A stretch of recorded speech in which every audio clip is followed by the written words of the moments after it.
Eto na naman si LB. Sakay nga naman yung L-Max niya. Si LB, tignan nyo kung paano ang hirap ng mga magsasaka. Ang liliit na ng mga inaani tulad na to. Saan tayo ba paroon? Paano kung maghirap tayo? Sana unawain tayo ng mga mayayamang negosyante na sila lang ang kumikita. Samantalang mahihirap, ibebenta pa nila. Ibebenta pa nila sa mahal. Tapos, ang gagawin nila, ibebenta ng mahal. Samantalang sila naghihirap. Dapat sana tayo nagbayo, tayo ang kakain. Hindi. Paano kung tama rin ng mga magsasaka? Pati kayo, hindi kakain. Kaya mga yamang negosyante, huwag niyong itago. Huwag niyong itago. Ibigay ng sapat para dapat. Para tapat, para sapat.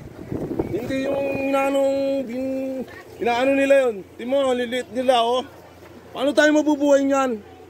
Dapat ang Pilipinas ay makikita na